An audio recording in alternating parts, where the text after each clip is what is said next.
Well, hey, everyone. Welcome to another edition of the Open Mic Podcast, the coolest music podcast based about Ohio musicians in Richland County especially.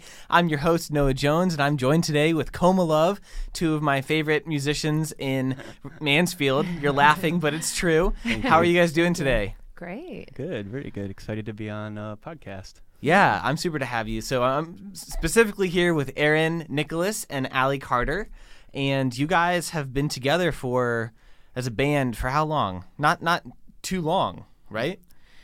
No, probably started writing music together, 9 months ago? Yeah, maybe? hasn't been a year probably yet. Yeah. Well, that's awesome. You guys have had some pretty big shows that you guys have already had, though. I know that you guys played at, what's it called? Slip and Fly. Yeah, Slip and Fly. Yeah, Yes. how was that? It's great. That was a lot of fun. Yeah, it was a good time. Yeah. How many? It was a big crowd, right? Yeah, we played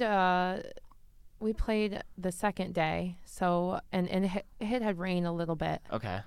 So the crowd wasn't as big, I don't think, on the second day as it was the first, but I think they were expecting like 10,000.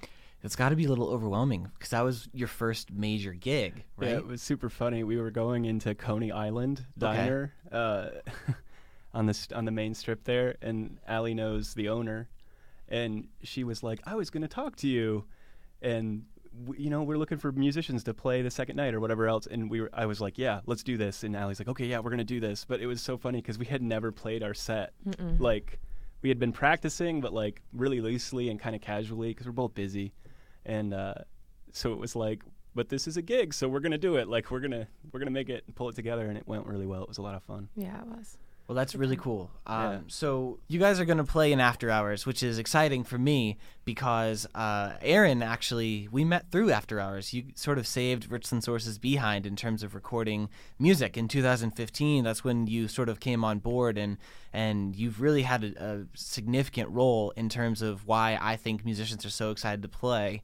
You want to just talk to us a little bit about your role in After Hours? Yeah, well, first off, thank you. It means a lot to hear. I don't really feel like I do that much, but I definitely enjoy it. After Hours is great, and I actually got to play an After Hours with an old group, Trooper, and it was back in the old Richland Source Newsroom, back in the dungeon in the basement. Yeah, I sneezed every day in that place. And so it's actually just been fun for me to watch, not just Richland Source grow, but also Ideaworks come into full bloom, and to see you guys be so supportive of the local music scene and provide such incredible outlets and opportunities for them. I mean, you've connected musicians with Ashland radio stations now and tons of media coverage for local music. And I think really you guys have been a big part, probably one of the largest organizations as far as supporting the local art scene.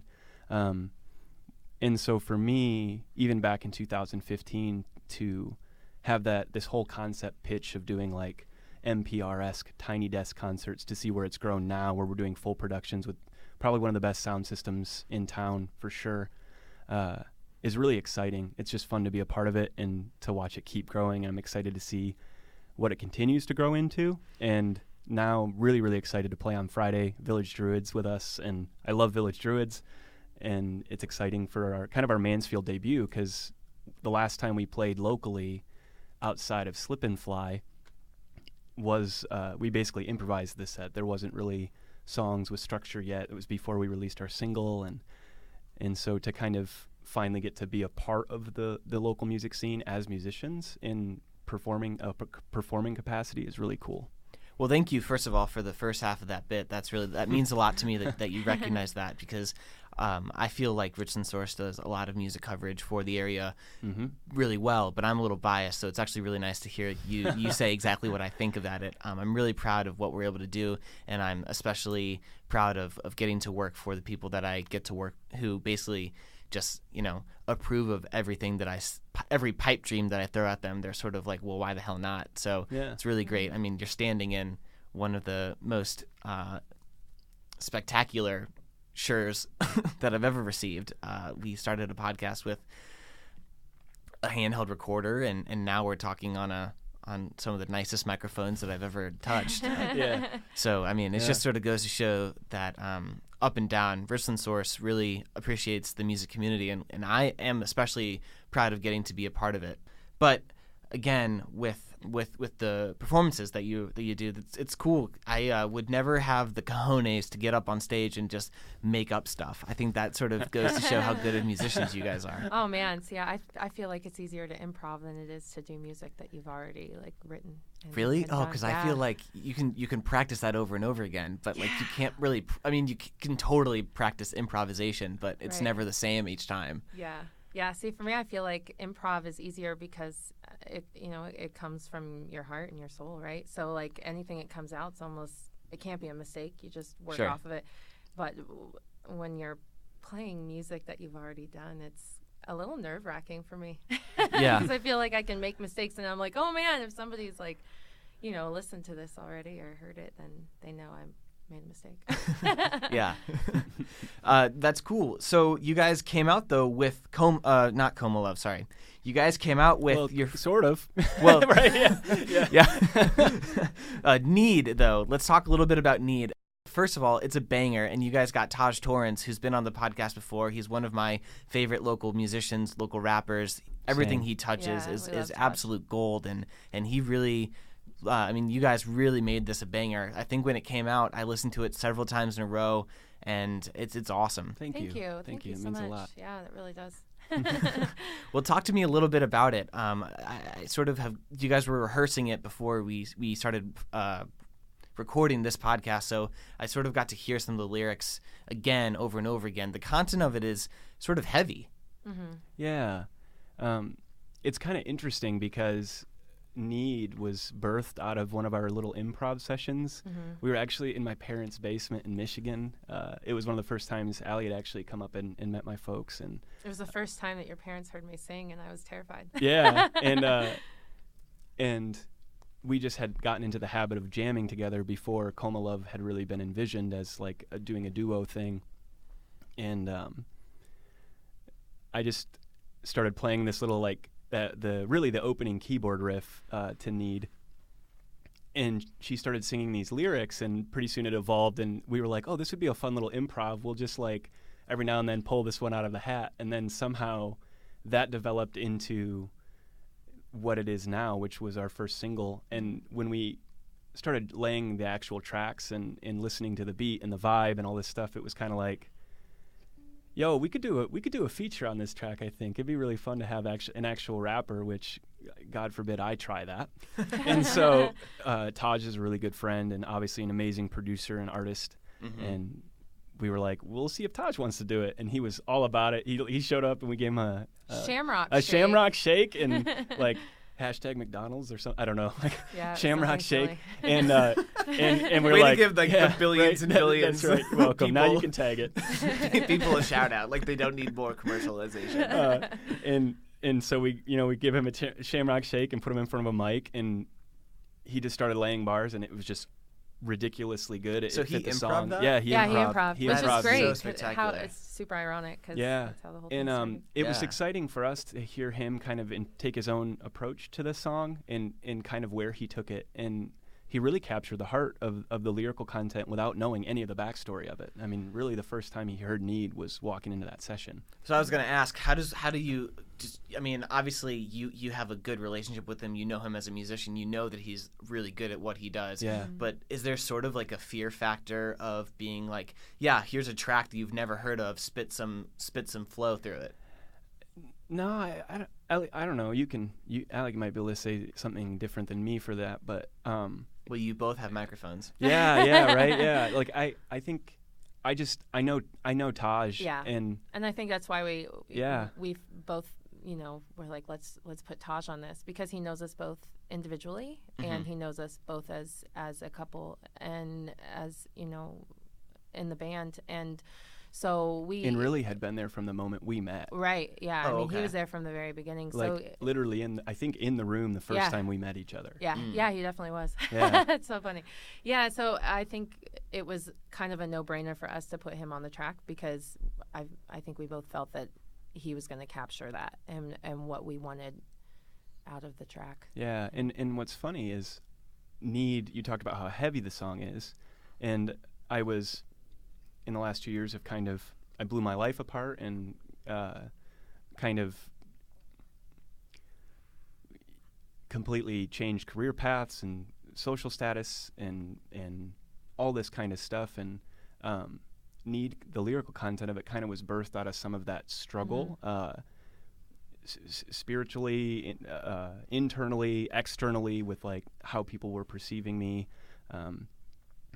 And Allie actually has had very similar life experiences like that. And so kind of coming together around that lyrical content was kind of nice, because the band name Coma Love actually kind of comes from that sense of like, of love unconscious, right? Like this love, whether it's love for other people or love for yourself or all of that stuff.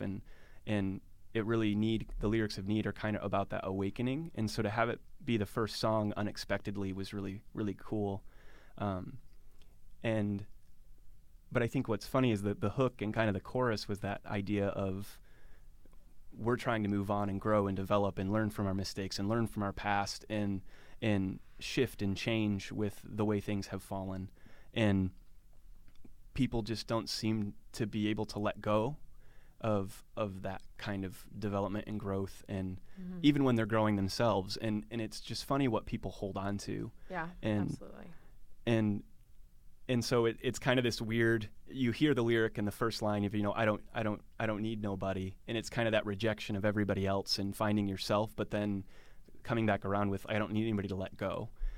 It's like, it's okay to hold on to grudges or pain or hurt. Like it's okay to be human that way. But at the same time, like, remember. Don't put yourself there in the first place. Yeah. But remember, like, don't put yourself there in the first place. You don't need anyone to let go. Yeah. And so it's just it kind of came out of all of that, and it was fun to put it to kind of a up-tempo, happy-ish sort of song. And so it was really cool to see Taj come in after him seeing us start playing music together for the first time and start dating and kind of become our friendship growing and then our music growing, and to have him hear the song and immediately understand what it was about and just start laying his perspective on what it means to let go and what it means to need somebody. And it really turned out to be a cool little song. Yeah, well, it's totally cool. I love asking this as a fellow musician who does like some personal stuff when they write about it. Like, this was obviously very personal to you. Is it a little, does it make you nervous to put like your life story out there for people to listen to? Or is it sort of more comfortable in that that that's the way that it is? Does that make sense? I think we have two very different answers in this. For me, absolutely. Like, I feel like it's you're very vulnerable when you put yourself out there, right? And it gives people the chance to be opinionated, and with that, if it's something that you're passionate about and someone's opinionated, you feel some type of way about that. Right. So for me, yeah, absolutely. It's scary, and it's also very empowering at the same time. Right. Because there's no way that I'm the only one that feels that way, or whatever that is. There's other people, other listeners that can feel that feel the same way, and that's kind of, for me, where I stand on it. What about you? Yeah, and I think that's really where it comes down to for me too, is I'm more overwhelmed by the sense of connection for other people than I am my own insecurity about telling my story. And I think that the best songs that are ever written are the ones that come from that story perspective of, look, I went through this, here's some thoughts, take it or leave it. And it's interesting talking to some people that have heard the song or really like it or relate to it, tell me what it means to them, and have it really connect very differently than even the intention. And I think that is what makes it easier for me to be vulnerable in that sense. It's like, okay, so this is some kind of weird, musically poetic thing about my life and some of my experiences, and to have somebody come back and be like, hey, I understand where you're coming from with this, and I really appreciate it, and then realize that actually you kind of missed where I was coming from, but it means something to you, and that is really what I'm after. And it makes it easier to have people connect in their place and in their story, and be able to relate those two things. Awesome. Well, I'm super excited to say that you guys are going to perform this song for us live in the studio. First time ever I've had a musician do this. Once again, Awesome. could only be done because Aaron Nicholas knows the soundboard so well. We spent about an hour setting this up. Guy, right? It's going to be amazing. So go ahead and take it away whenever you guys are ready. All right.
On my knees, dirty hands must have made a mold out of me. Oh, you're not pleased, and I don't need nobody, and I don't need nobody, and I don't need nobody to let go.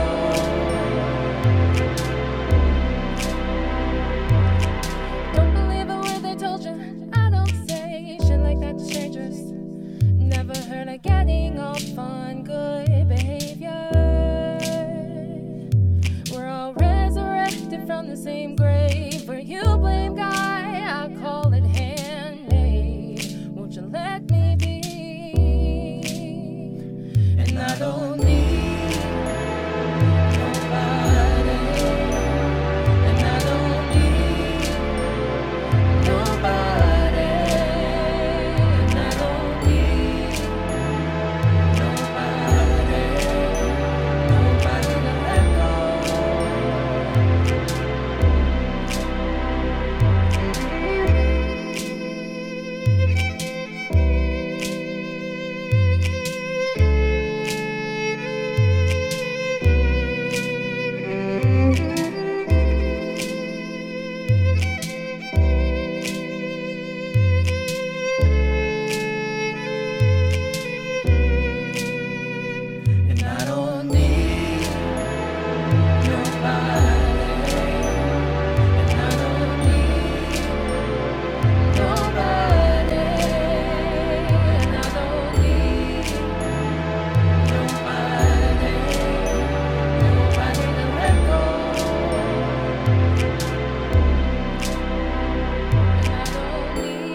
Wow, very nice. That was really great.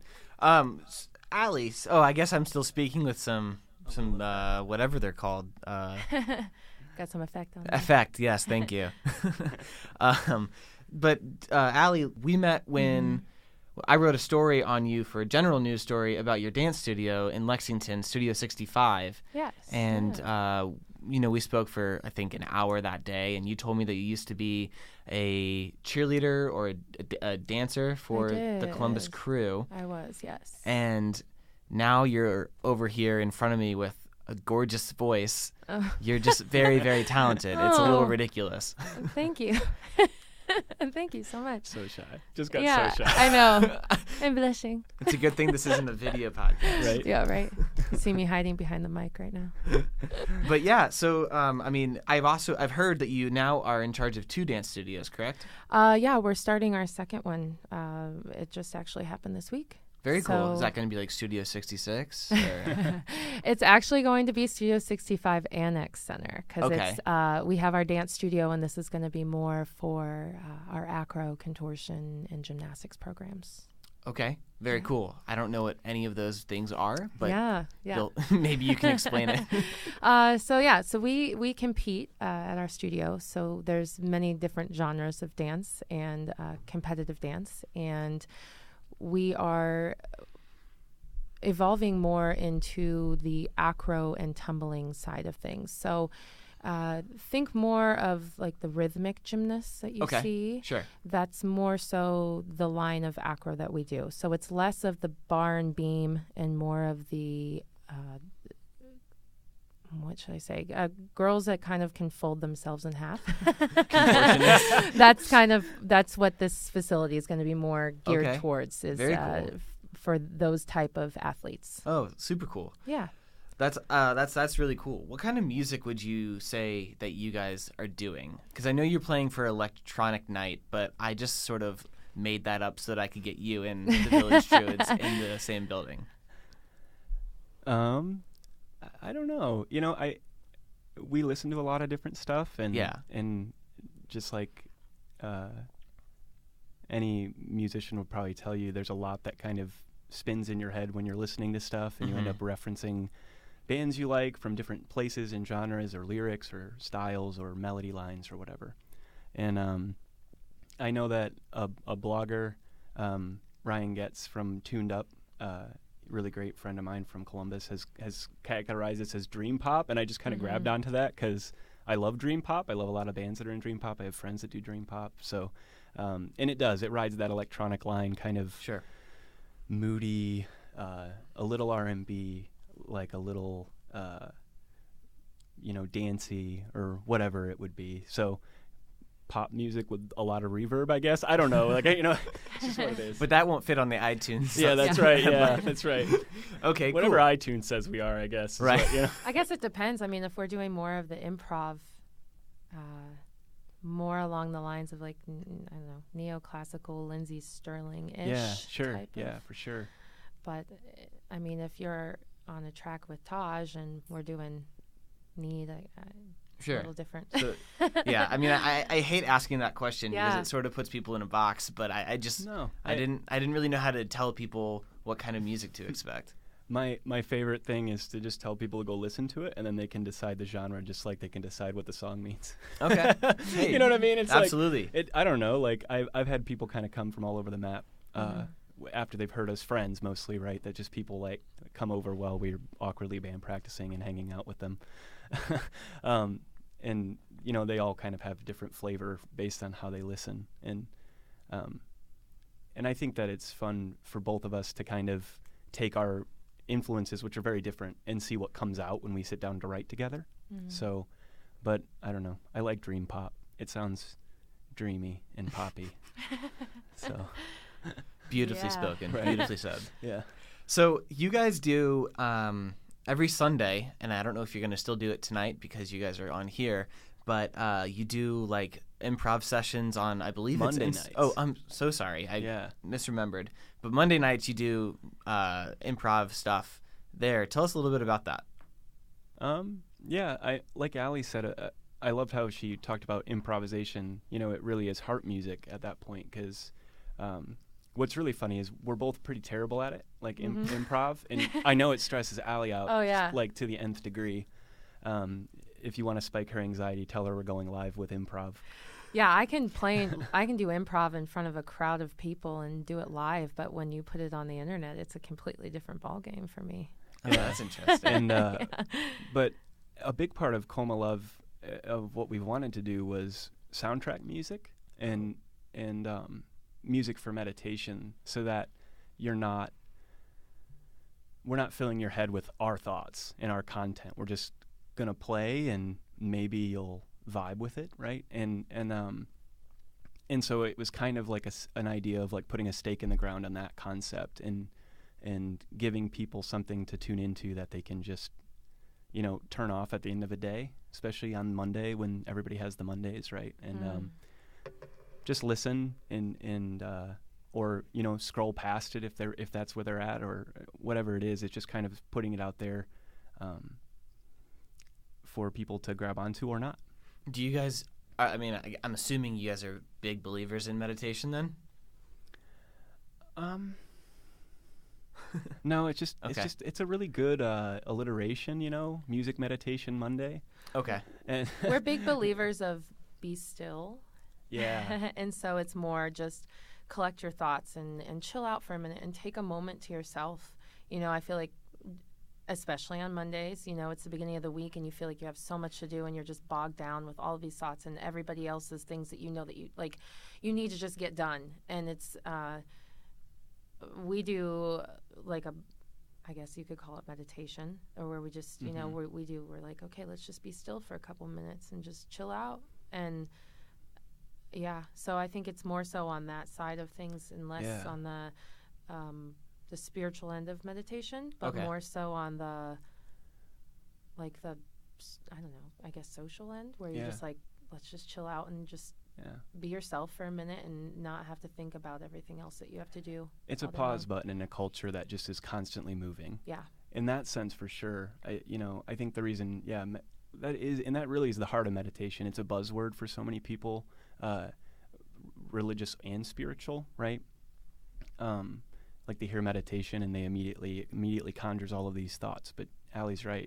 It's really just, hey, like, let's just pause for a second. And I like doing it on social media because typically that's the thing that we fill our space with. Mm-hmm. And so it almost is like, I don't know, I like to imagine that somebody is stressed out at the end of a day, kind of trying to wind down and unplug, but instead of truly unplugging, they hit the scroll, just like all of us do every day, right? And I'd like to think that sometimes those people scroll past it and pause for a second because there's a violin. Everybody loves violin, right? And they're being filled with something that isn't informing them politically or socially or culturally. It's just music, right? And there's nothing else to it. And even if they only tune in for three or 4 seconds, that's 3 or 4 seconds that wasn't just the noise of the world. Because I think music is something outside of that. And it taps into something deep in everyone, I think. Mm. So it's kind of like throwing throwing people a curveball of stillness in a world of chaos, I guess. Okay, sorry, I was just pausing because I really liked how you said that. Sorry. I can tell you're a lyricist. That's cool. Well, thank you. How long do you typically do those? He would like to do them all night. Okay. So, like, you guys settle it like 10 minutes. Yeah. Allie dials me back. I do. I think we first started, we were thinking 30 minutes. Yeah. But that's 30, again, for me, 30 minutes of playing with a room full of people is a flash. 30 minutes on social media when you feel like a million eyes or just one is watching you and being, that's a completely different ballgame. Sure. Sure. So I think 15 minutes is usually our max. Okay.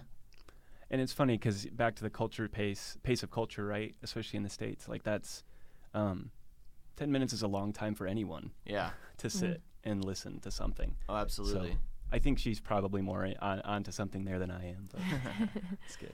Well, that's cool. So you guys are going to be playing at After Hours, which starts doors open at 6 o'clock on the third Friday of this month, which is the 21st, correct? This Friday. Okay, awesome. This Friday.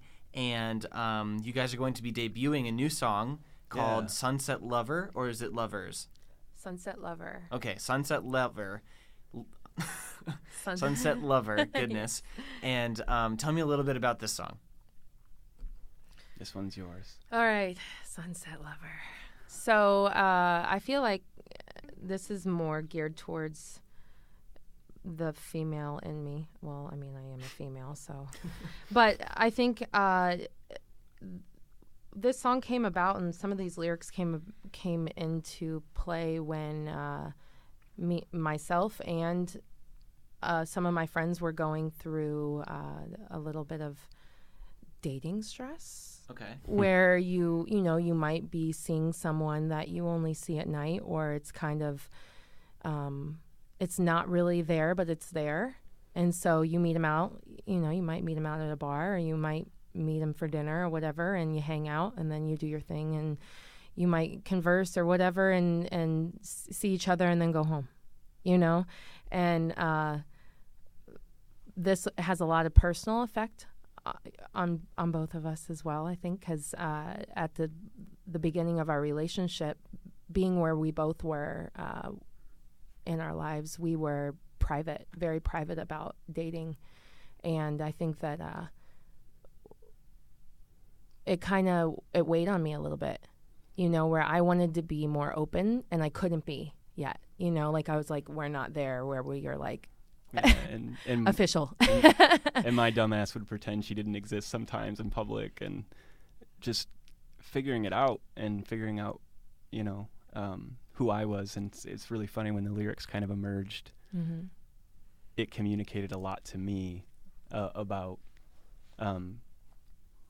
what I was doing to her and didn't realize, right? And it's kind of a perfect follow-up to Need, actually. Kind of like you could almost think of it as a phase 1 and a phase 2 of life, of our life at least. And but it's something that, like she said, we've seen a lot of our friends go through in the last 3 months, and we just have been there. Like, and it's been fun to write a song that kind of speaks to all of those moments, where you're seeing something emerge relationally between two people, and then it's like it's not happening when there are other people in the room. Yeah. Or the other end of it is where you might be into someone and you're kind of dating, and you're like, well, I can't get hooked, or I can't fall in love with you. Yeah. Like dating is the worst. Oh, it really is. And so that's, a part of the a few lines we were kind of like battling back and forth, like, do we keep them? Do we not keep them? But it was like something that kind of just happened, and at the point where we were dating, and we were like, yeah, like we're hanging out, we're dating, and we're seeing each other, but this can't go any further than this. We can't make this a thing or have a future or be in love. It's like, it was very like, why not? I think mostly because I was opening, not opening, but, focused on my studio and Gotcha. kind of trying to get my life back together after being divorced. And he was going through the same thing. And it was kind of like, you need to figure yourself out before you get involved with someone else. Right. And we can be sunset lovers and we can hang out, but we can't do this for eternity. And that's kind of like where those lines came from, like, we can be what we are right now, but not anything more than that, whatever it is. Like, it was just very vague and started that way. Yeah. At least. Gotcha. Cool. Well, whenever you all are ready to play it for me, I'm ready to hear it. All right.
in this reality. I don't need you for eternity.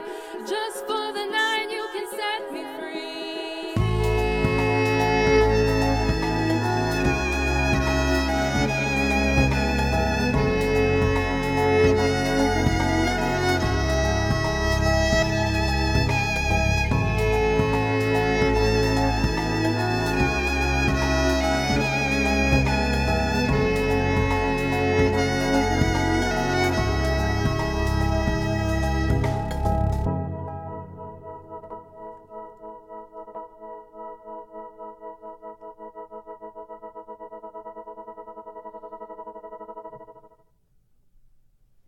Very nice. That's really cool.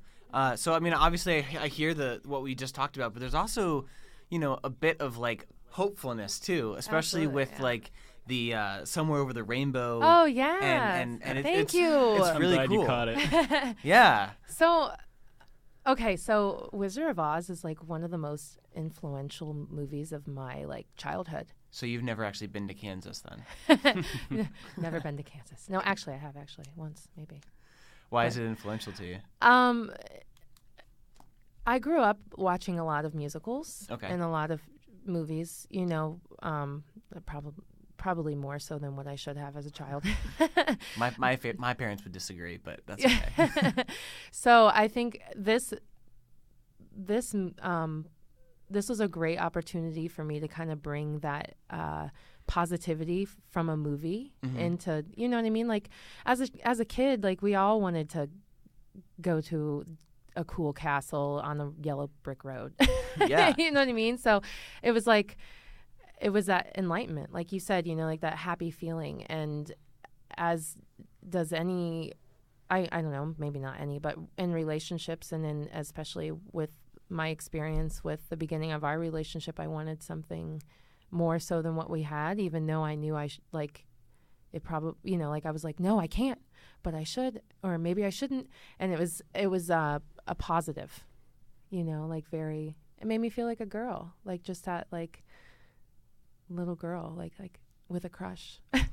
Well, it's great. I'm only asking this because I don't make beats. How do you go about doing that with you all? Is it you come up with like the sort of violin melodies and melodies of vocals first, and then you put something that works under it, or is it sort of the first thing that you guys do, sort of like a melody? He usually comes up with like the piano and the beats first, I think, and then we kind of fill in with violin.